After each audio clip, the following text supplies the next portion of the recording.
معزز ادبی دوستوں، آداب و تسلیمات۔ جہاں IBS ریڈیو اور TV فار یو میں ہر شعبہ زندگی کے تذاکر موجود ہیں، وہاں پر ایک اعلیٰ المرتبت شعبہ سفارتکاری کا بھی ہے۔ دنیا بھر کے سفارتکاروں کے انٹرویوز، ان کے کام کرنے کا انداز اور وہ تمام کچھ جو کہ ایک سفارتکار اپنے ملک کے لیے کرتا ہے، اس کا تذکرہ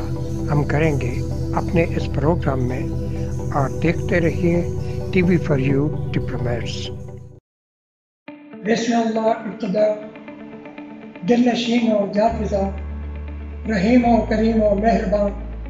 فقط واحد ہے خدا۔ IBS ریڈیو کے سامعین اور معزز ناظرین، TV فار یو آداب و تسلیمات۔ میں ہوں بشیر شاہ، TV فار یو کا چیئرمین، اور آج ہماری خوش قسمتی ہے کہ ہم سفارت خانہ پاکستان میں یہاں جب آئے تو ہمیں ایسا لگا اپنی خوشبو پھیل رہی ہے، اور یہ خوشبو ہماری اپنی ہے، یہاں کی دیواریں ہماری اپنی ہے، اور یہاں کے کیپٹن جو کہ ہیڈ آف مشن ہے وہ بھی ہمارے اپنے ہیں، کیونکہ سفارت خانہ اس ملک کا، اس ریاست کا سفارت خانہ وہ عزت دیتا ہے جو کہ ایک گھر والے عزت دیتے ہیں اپنے شہریوں کو۔ تو آئیے آج ہم ایک عید ملن پارٹی، جسے کہ عید ملن عشائیہ بھی کہہ سکتے ہیں، اور ہمارے بہت محترم سفیر محترم یہاں جن کی تعیناتی تو ہوئی، لیکن ہم ان سے شومیہ قسمت سے کرونا کی وجہ سے جلدی ملاقات نہ کر سکیں، اس لیے آج ہم ان کا انٹرویو آپ تک پہنچاتے ہیں۔ تو آئیے ملاقات کرتے ہیں اپنے بہت ہی محترم سفیر محترم اسلامی جمہوریہ پاکستان محمد ندیم خان صاحب سے۔ السلام علیکم سر۔ کیا حال ہے سر؟ کیسے ہیں؟ اللہ کا شکر ہے۔ عزت صاحب، ہم نے آج جو یہاں دیکھا کہ برادری کل بھی اکٹھی ہوئی تھی، اور تمام مساجد کے خطیب، امام اور سارے مذہبی جماعتیں آپ کے پاس آئی، آپ نے بہت اچھا کیا،